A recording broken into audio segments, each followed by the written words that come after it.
दुनिया के सबसे बड़े धार्मिक महासमागम महाकुंभ की शुरुआत 13 जनवरी को प्रयागराज में हो रही है। ये जो धार्मिक अनुष्ठान है, ये जो बड़ा महाकुंभ का मेला लग रहा है, ये बहुत अलौकिक दिव्य है। इसकी अलग अलग तस्वीरें सोशल मीडिया पर बहुत वायरल की जा रही हैं, जिसमें अलग अलग अखाड़े के साधु महाराज जो है वो प्रयागराज पहुंच रहे हैं। लेकिन सबसे अद्भुत और सबसे अलग तस्वीर देखने को मिली जब 3.5 साल के बाल रूप साधु का दर्शन हो गया। ये महाकुंभ था, इसमें एक बाल रूप साधु को जब देखा गया तो बड़ी हैरानी हुई। ये जो 3.5 साल का बच्चा है जो साधु के रूप में नजर आ रहा है, ये अलग है, हर बच्चों से अलग है। ये चॉकलेट की जिद नहीं करता, ये चिप्स का जिद नहीं करता, ये आम बच्चों की तरह नटखटपन नहीं है इसके अंदर, इसका बचपना नहीं है ऐसा लगा। ये जो 3.5 साल का बच्चा है जिसे संत कहा जा रहा है जूना अखाड़े की तरफ से, ये जो 3.5 साल के संत महाराज हैं, इनकी जीवन शैली बिल्कुल अलग है। सर्दी में ये सुबह 5 बजे जग जाते हैं और गर्मियों में 4 बजे के पहले कभी भी जो है वो ब्रह्म मुहूर्त में जगते हैं, नहाते हैं, स्नान ध्यान करते हैं और तोतली भाषा में मंत्र उच्चारण करते हैं। ये जो 3.5 साल के संत हैं, इनका नाम श्रवणपुरी रखा गया है जूना अखाड़े की तरफ से। तो जूना अखाड़े के सबसे छोटे महंत कह लीजिए, संत कह लीजिए, 3.5 साल के श्रवणपुरी, इनकी तस्वीर देखकर मुझे पर्सनली बड़ी हैरानी हुई।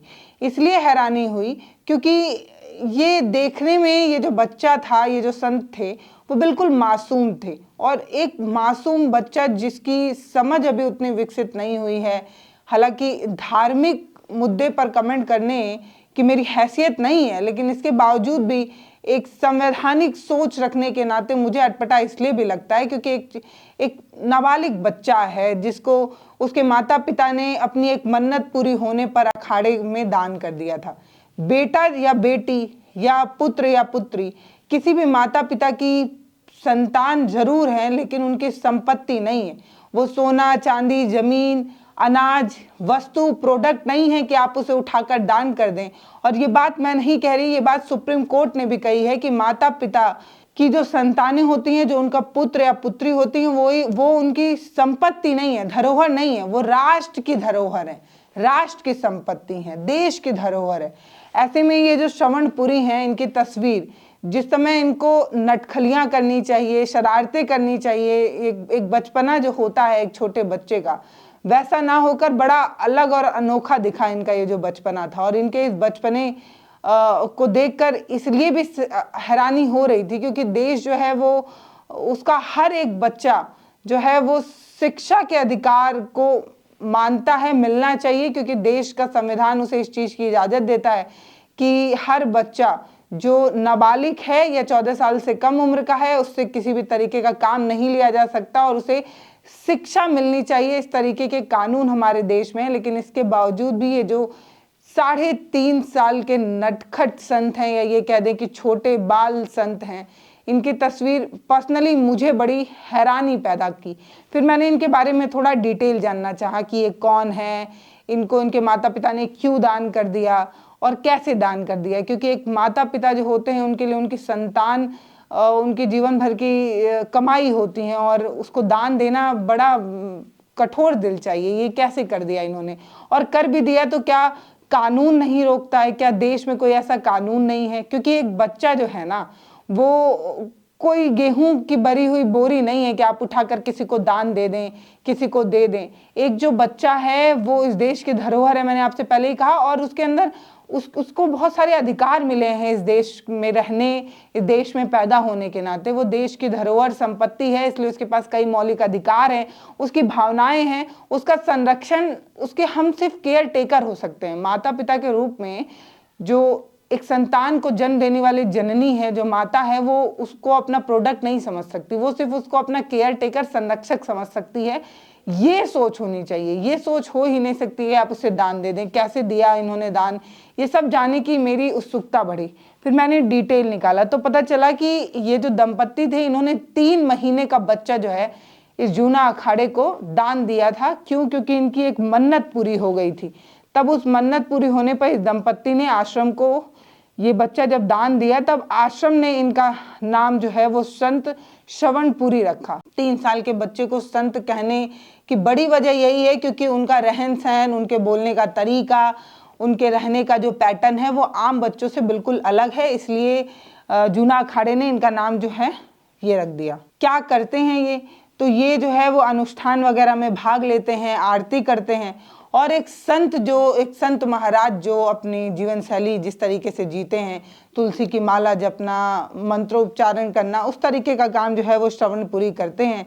इनकी अलग अलग तस्वीरें सोशल मीडिया पर वायरल हुई। कौन है इनके माता पिता? तो हरियाणा के फतेहाबाद स्थित धाराशूल क्षेत्र के रहने वाले दंपत्ति इनके माता पिता थे, जिन्होंने 3 महीने के नाबालिग बच्चे को, या ये कह दें जिसने अभी अभी धरती पर जन्म लिया है, सिर्फ 3 महीना ही उसने अपने परिवार, अपने माता पिता के साथ बिताया था, तभी इस दंपत्ति ने इन्हें जो है वो दान कर दिया। और दान करने की बड़ी वजह एक मन्नत थी, मन्नत पूरी होने पर उन्होंने अपने माता पिता को दान कर दिया।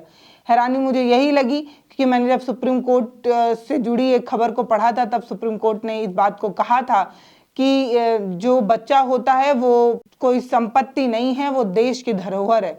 तो क्या देश का एक बच्चा, देश का एक लड़का या लड़की, उसे इतने अधिकार नहीं मिलने चाहिए कि कम से कम उसके विवेक जागृत होने तक, यानी कि 18 साल के होने तक उसको इस तरीके से किसी भी चीज़ में जो है सम्मिलित या दान देने से पहले उससे पूछा जाना चाहिए। क्योंकि अगर मैं एज अ पेरेंट्स इस तरीके की चीज़ों को करती हूँ तो कम से कम मुझे उस बच्चे की इच्छा भी जाननी चाहिए और उससे पूछना तो कम से कम चाहिए ही कि हम आपकी ज़िंदगी जो है वो एज अ संत दान कर रहे हैं, क्या आप इसके लिए राजी हैं? इस तरीके की राजी नुमा चीज़ होने के बाद ही इस तरीके की चीज़ों को किया जाना चाहिए, ऐसा मेरा मत है, ऐसा मेरा मानना है। बाकी आप भी अपनी राय मुझे लिख कर बताइएगा। मैंने अपनी भावना आपके साथ साझा करने की कोशिश की और ये जानने और समझने की कोशिश की कि जिस तरीके से मैं सोचती हूँ क्या उस तरीके से आप सोच पा रहे हैं, क्या आप समझ पा रहे हैं कि एक बच्चे से उसका पूरा बचपना, उससे उसकी पूरी पेरेंटिंग, उससे पूरा घर, सब कुछ उससे लेकर उसे इतनी कठिन यात्रा में जो है वो भेज दिया गया बिना उसकी सहमति, बिना उसकी रजामंदी के। हालांकि वो 18 साल का होता, उसकी इस तरीके की कोई इच्छा होती, उसके बाद माता पिता उसे समर्पित करते, दान देते, तो वो दूसरी बात होती, लेकिन उसकी बिना मर्जी के, उसके बिना इच्छा के उसके बिना अपने डिसीजन के इस तरीके का डिसीजन एज अ पेरेंट्स लेना उतना सही नहीं है, मुझे लगता है। बाकी ये एक धार्मिक विषय है, इसको लेकर बहुत ज़्यादा बोलना कुछ लोगों को आपत्तिजनक लग सकता है, लेकिन फिर भी कहना चाहूँगी कि देश में एक नियम है, एक तरीका है, उसी से ये देश चल रहा है और खूबसूरती से चल रहा है। और एक बच्चे से उसकी सुख सुविधाएं सब कुछ छीनने का अधिकार एक माता पिता के पास कतई नहीं होना चाहिए। और अगर ये मामला जिम्मेदार लोगों तक पहुंच रहा है, संवेदनशील लोगों तक पहुंच रहा है, जिनके अंदर भावनाएं हैं, जो मेरी बात की गहराई को समझ पा रहे हैं कि मैं किस गहराई से इस बात को कहना चाह रही हूँ, उन तक अगर ये बात पहुंच रही है तो आप अपने स्तर पर प्रयास करें ताकि ऐसे किसी भी बच्चे से उसका बचपना ना छीने। बाकी आप इस मामले में क्या सोचते हैं वो आप हमें जरूर लिखकर बताइएगा। जूना अखाड़े के महंत है कुंदनपुरी, उन्होंने कहा कि बच्चों के अंदर तो ऐसे भी भगवान वास करते हैं, भगवान रहते हैं, और अबोध बालक के रूप में, अबोध बालक जब साधु के रूप में आ जाए, साधु के रूप में दिखने लगे, तो ये बच्चे के लिए और जगत के लिए शुभ होगा, कल्याणकारी होगा। यानी कि वो कहना चाह रहे हैं कि बच्चे अगर संत बनने लगे तो ये समाज के लिए और समाज के लिए और पूरे देश और जगत के लिए जो है वो कल्याणकारी होगा। इस तरीके की उनकी अपनी सोच है। लेकिन इसके बावजूद अगर इसे संविधान की कसौटी पर कसा जाए तो ये बिल्कुल सटीक इसलिए नहीं लगता क्योंकि